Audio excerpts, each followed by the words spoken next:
उन्नाव से बीजेपी सांसद साक्षी महाराज ने फिर से विवादित बयान दिया है। आज तक के खास कार्यक्रम 3rd डिग्री में साक्षी महाराज ने कहा कि महात्मा गांधी का हत्यारा नाथूराम गोडसे बहादुर था। साक्षी महाराज ने कहा कि गांधी की हत्या करने के बाद गोडसे देश से दाऊद इब्राहिम और मेमन की तरफ भागा नहीं था। नाथूराम गोडसे ने महात्मा गांधी की हत्या की और वो ऐसा बहादुर व्यक्ति था कि भागा नहीं। उसने कहा कि मैंने की है, उसने कबूल किया और उसकी सजा उसको मिली, उसको भी उसने कबूल किया। कोई भागा नहीं, जैसे दाऊद भाग गया ऐसे नहीं भागा। इससे पहले यूपी के एटा में भी बीजेपी सांसद साक्षी महाराज ने AIMIM के अध्यक्ष असदुद्दीन ओवैसी पर बयान से विवाद खड़ा किया। साक्षी महाराज ने असदुद्दीन ओवैसी और उनके छोटे भाई अकबरुद्दीन ओवैसी को आतंकवादी बताया। साथ ही साक्षी ने कहा कि मुंबई धमाकों के गुनहगार याकूब मेमन के जनाजे में शामिल लोगों की जांच होनी चाहिए और उनके खिलाफ कार्रवाई होनी चाहिए। केंद्र ने संकेत दिया है कि आज संसद में प्रधानमंत्री नरेंद्र मोदी बयान दे सकते हैं। संसदीय कार्य मंत्री वेंकैया नायडू ने कहा कि अगर सर्वदलीय बैठक में विपक्ष पीएम से बयान की मांग करता है तो प्रधानमंत्री सदन में बोल सकते हैं। विरोधी दल भी शुरू से पीएम के बयान की मांग उठा रहे हैं।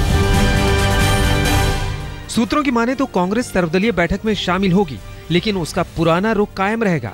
कहा जा रहा है कि कांग्रेस ललित मोदी मामले और व्यापम घोटाले को लेकर सुषमा, वसुंधरा और शिवराज के इस्तीफे की मांग पर डटी रहेगी। सत्र में अपनी रणनीति बनाने के लिए सर्वदलीय बैठक से पहले कांग्रेस संसदीय दल की भी बैठक है, जिसे सोनिया और राहुल संबोधित करेंगे। केरल से कांग्रेस सांसद शशि थरूर ने फिर कहा है कि फांसी की सजा खत्म हो। थरूर ने आतंकवादियों को भी सजाए मौत नहीं देने की वकालत की है। इससे पहले कांग्रेस थरूर के विवादित बयानों को निजी बताकर अपना पीछा छुड़ाते नजर आई, लेकिन पार्टी सांसद ने फिर से कहा है कि कांग्रेस उनके कामों की कदर नहीं कर रही है।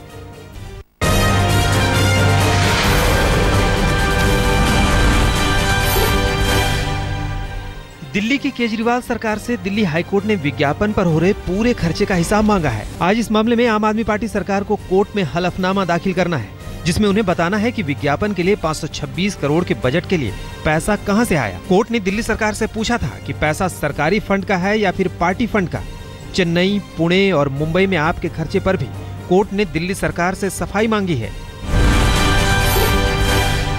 आज से बिहार में विधानसभा का मानसून सत्र शुरू हो रहा है। माना जा रहा है कि सदन में विपक्ष मुख्यमंत्री नीतीश कुमार के रिपोर्ट कार्ड पर हंगामा खड़ा कर सकता है। 3 दिन पहले ही बीजेपी ने सीएम नीतीश के सामने 19 सवालों का पुलिंदा रखा था और इस पर जवाब मांगा था। बिहार विधानसभा के मानसून सत्र में अपनी बढ़ी हुई ताकत दिखाने के लिए एनडीए विधान परिषद के अपने नवनिर्वाचित 13 विधायकों को सम्मानित करेगा। इस कार्यक्रम में एनडीए के वरिष्ठ नेता अनंत कुमार, भूपेंद्र यादव, सुशील मोदी और चिराग पासवान भी शामिल होंगे। बिहार के पूर्व मुख्यमंत्री जीतन राम मांझी पटना में एक कार्यक्रम के दौरान ऐसे भड़के कि बीच कार्यक्रम में ही वो चलते बने। दरअसल पार्टी मिलन कार्यक्रम के दौरान भीड़ में से किसी कार्यकर्ता ने जोरदार सीटी मारी, जो मांझी को नागवार गुजरी, जिससे वो बिफर पड़े। मांझी ने उसे डपटते हुए कार्यक्रम ही खत्म कर दिया। झारखंड के शिक्षा मंत्री डॉक्टर नीरा यादव एक बार फिर विवादों में हैं। उन्होंने मीडिया कर्मियों के एक सवाल का जवाब देते हुए बिहार को पड़ोसी देश बता दिया। एजुकेशन मिनिस्टर इससे पहले तब विवादों में आई थी जब उन्होंने पूर्व राष्ट्रपति APJ अब्दुल कलाम के निधन के कुछ दिन पहले ही एक कार्यक्रम के दौरान उनकी तस्वीर पर माला चढ़ा दी थी। आरजेडी अध्यक्ष लालू प्रसाद यादव के बेटे तेजस्वी यादव के राधोपुर से चुनाव लड़ने पर एक तरह से मुहर लग गई है। राधोपुर विधानसभा सीट लालू राबड़ी की परंपरागत सीट रही है और तेजस्वी यहां से चुनाव लड़ सकते हैं। लालू राबड़ी के सबसे करीबी माने जाने वाले आरजेडी के पूर्व MLC भोला राय ने यह बयान दिया है। तेजस्वी यादव ने भी अपने परिवार की इस पारंपरिक सीट की सेवा को तैयार रहने की बात कही है। हिमाचल प्रदेश के पूर्व मुख्यमंत्री प्रेम कुमार धूमल और उनके बेटे अनुराग ठाकुर पर कांग्रेस ने धोखाधड़ी का आरोप लगाया है। कांग्रेस ने कहा है कि क्रिकेट के बहाने धर्मशाला में बाप बेटे ने सरकारी जमीनों पर कब्जा किया है।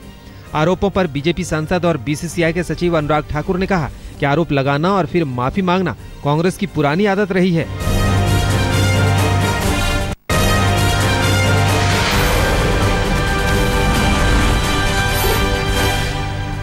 गुजरात में भले ही बारिश में कमी आई है, लेकिन बरसात और बाढ़ से हुई बर्बादी के निशान हर ओर बिखरे हैं। राज्य के बनासकांठा में बाढ़ की वजह से रेल ट्रैक का एक बड़ा हिस्सा क्षतिग्रस्त हुआ है। रेल की पटरी के नीचे से जमीन गायब हो चुकी है।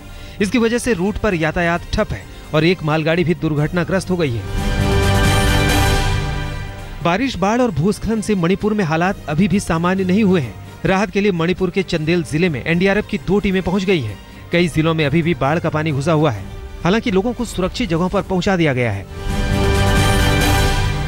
झारखंड के मैथन और पंचेत डैम में भारी मात्रा में पानी छोड़े जाने से पश्चिम बंगाल के बर्धमान, हावड़ा और हुगली में बाढ़ से हालात और खराब हो गए हैं।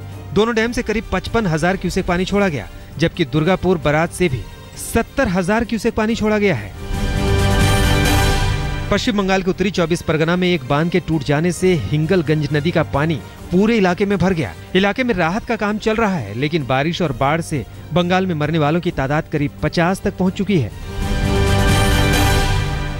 पश्चिम बंगाल में बाढ़ से पैदा हुए हालात पर नजर रखने के लिए मुख्यमंत्री ममता बनर्जी खुद रात भर सचिवालय में मौजूद रही। सचिवालय में ममता की मौजूदगी से बाकी अधिकारी भी रात भर वहां रुके रहे।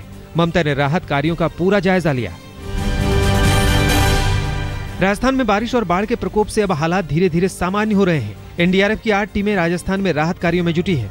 बाड़मेर की लूणी नदी में पानी की धारा में गायब हुए बच्चों को तलाश करने की कोशिश लगातार जारी है। अभी तक एनडीआरएफ को सिर्फ एक बच्चे की ही डेड बॉडी मिल पाई है। राज्य में अब तक 512 लोगों को बाढ़ से बचाया जा चुका है। अगले 2-3 दिनों में भारत के मध्य हिस्सों में भारी बारिश की आशंका है। चक्रवाती तूफान कोमेन की वजह से मध्य के राज्यों में मूसलाधार बरसात हो सकती है। वहीं दूसरी तरफ वेस्टर्न डिस्टरबेंस और मानसून में टकराव से उत्तर पश्चिम हिमालय के इलाकों में भी भारी बारिश का अनुमान है।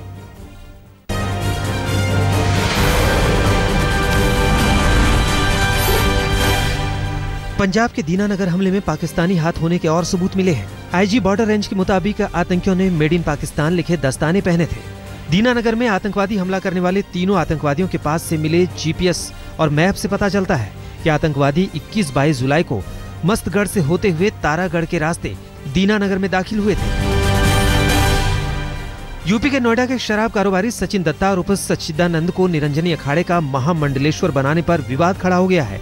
शुक्रवार को महंत सच्चिदानंद गिरी को प्रयाग में महामंडलेश्वर की उपाधि दी गई। सच्चिदानंद बियर बार के साथ डिस्कोथेक और रियल एस्टेट कारोबार भी चलाते थे। मामले पर अखाड़ा परिषद के अध्यक्ष महंत नरेंद्र गिरी ने सफाई दी है कि मामले की जांच कराई जाएगी और शराब कारोबार चलाने की बात सही पाए जाने पर पदवी रद्द की जाएगी। हरिद्वार में नशे में धुत एक कार चालक ने हैवानियत की सारी हदें पार कर दी। तेज रफ्तार से कार चला रहे शख्स को जब पुलिस वाले ने रोकने की कोशिश की तो उसने बेरहमी से उन्हीं पर कार चला दी। हादसे में 2 पुलिस वाले घायल हो गए हैं। बाद में आरोपी कार ड्राइवर को गिरफ्तार कर लिया गया। लव जिहाद को रोकने के लिए वीएचपी की महिला शाखा दुर्गा वाहिनी सामने आई है। गुजरात के भुज में 2000 से भी ज्यादा लड़कियों को त्रिशूल दीक्षा दी गई है। हाथों में त्रिशूल और तलवार लेकर इन महिलाओं को एक खास मिशन के लिए तैयार किया गया। विश्व हिंदू परिषद का दावा है कि त्रिशूल दीक्षा के जरिए लव जिहाद, धर्मांतरण और गौ हत्या पर लगाम लगेगी। पाकिस्तान ने फिर से जम्मू कश्मीर में सीजफायर का उल्लंघन किया है। जम्मू के फलनवाला, मंडी, बालाकोट और कृष्णा घाटी सीमा पर पाकिस्तानी सैनिकों ने मोर्टार और छोटे हथियारों से फायरिंग की। भारत की ओर से भी पाकिस्तान की इस हिमाकत का करारा जवाब दिया गया। भारत की तरफ इस गोलीबारी से किसी भी नुकसान की कोई खबर नहीं है। दिल्ली मेट्रो के मुसाफिरों पर पड़ने वाली है महंगाई की मार। खर्चे की भरपाई के लिए दिल्ली मेट्रो ने किराया बढ़ाने का प्रस्ताव पेश किया है। अगर प्रस्ताव को मंजूरी मिलती है तो दिल्ली मेट्रो का न्यूनतम किराया 8 से बढ़कर 10 रुपए और अधिकतम किराया 30 से बढ़कर 50 रुपए हो सकता है।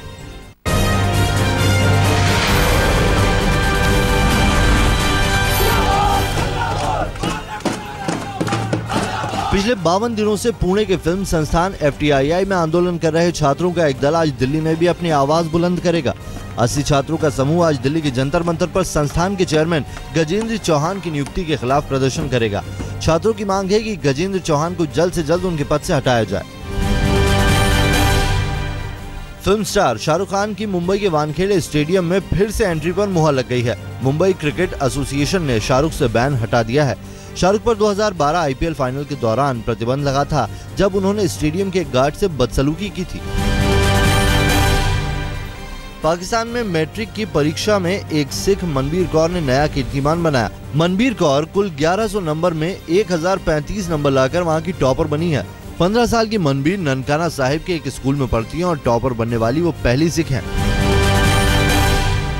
चेन्नई में 15 साल के केशव किरुपा ने क्यूब पजल में नया गिनीज रिकॉर्ड बनाया है। केशव ने महज 1 घंटे में एक दिमागी खेल को 293 बार पूरा करके दिखाया। इससे पहले का गिनीज रिकॉर्ड 1 घंटे में 210 का था।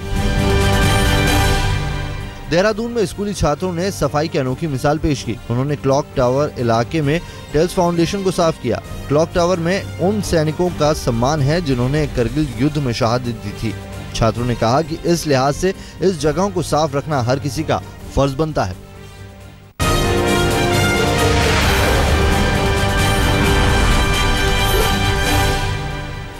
दिल्ली से सटे ग्रेटर नोएडा के दादरी क्षेत्र में कैमराला गांव में पशु चुराकर भाग रहे 3 बदमाशों को ग्रामीणों ने दबोच लिया। ग्रामीणों ने चोरों की जमकर पिटाई की और उनके वाहन को आग के हवाले कर दिया। बाद में अस्पताल में 2 चोरों ने दम तोड़ दिया। चोरों के आतंक से परेशान ग्रामीणों ने कोट गांव के पास पुलिस चौकी के सामने दादरी सिकंदराबाद रोड पर जाम लगा दिया।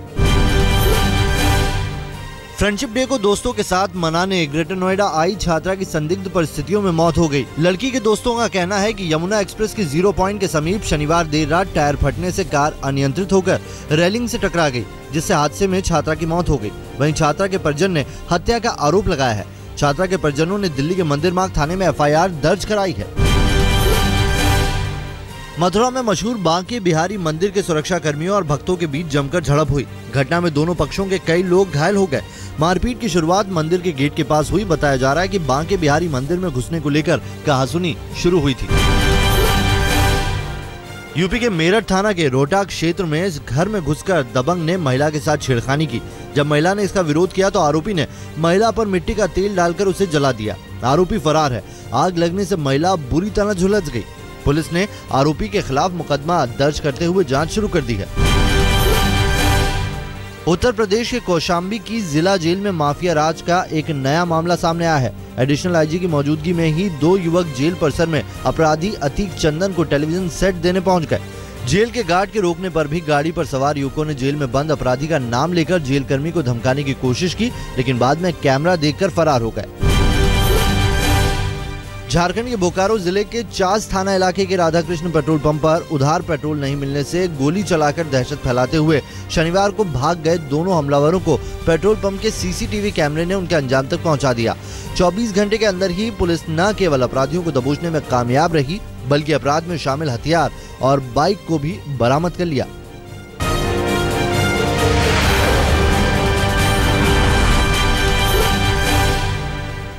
मुरादाबाद में अपने पिता से टीवी की फरमाइश पूरी न होने से गुस्सा होकर 8वीं की छात्रा ने अपने ऊपर मिट्टी का तेल डालकर खुदकुशी करने की कोशिश की। छात्रा को गंभीर हालत में मुरादाबाद के जिला अस्पताल में भर्ती कराया गया है, जहां उसकी हालत नाजुक बनी हुई है। लड़की के इस कदम से परिवार में कोहराम मच गया। दिल्ली के इंद्रपुरी इलाके के दसघरा में एक पति ने अपनी पत्नी को महज इसलिए मार डाला क्योंकि पत्नी ने खाने में रोटी की बजाय दाल चावल परोस दिए थे। रोटी के लिए मर्डर की ये वारदात रविवार शाम करीब 3:45 बजे सामने आई। पति पत्नी नेपाल के रहने वाले हैं। मामले में पुलिस ने आरोपी पति किरण बहादुर को गिरफ्तार कर लिया है। दिल्ली के आनंद विहार इलाके में तेज रफ्तार कार ने 17 साल के लड़के को कुचल दिया। कार चालक घायल हालत में लड़के को पास के एक निजी अस्पताल में दाखिल कराकर फरार हो गया, जहां इलाज के दौरान उसकी मौत हो गई। सूचना के बाद मौके पर पहुंची पुलिस ने शव को पोस्टमार्टम के लिए भेजकर फरार कार चालक की तलाश शुरू कर दी है।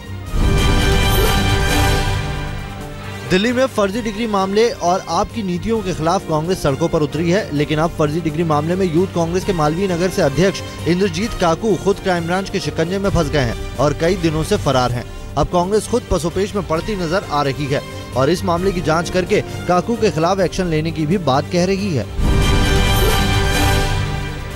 यूपी के शाहजहांपुर में समाजवादी पार्टी विधायक की खुली गुंडाई देखने को मिल रही है। यहां दबंग समाजवादी पार्टी विधायक संजय मिश्रा ने अपने गुर्गों के साथ गुरुद्वारे के हॉल पर कब्जा करने की कोशिश की।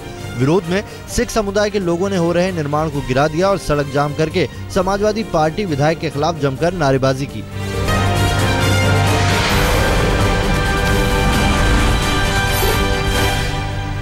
टीम इंडिया का श्रीलंका दौरा आज से शुरू हो रहा है। विराट कोहली की अगुवाई में 15 सदस्यों की टीम आज चेन्नई से कोलंबो रवाना होगी। दौरे पर 3 टेस्ट मैच खेले जाएंगे। 1992 के बाद टीम इंडिया अब तक श्रीलंका में सीरीज नहीं जीत सकी है।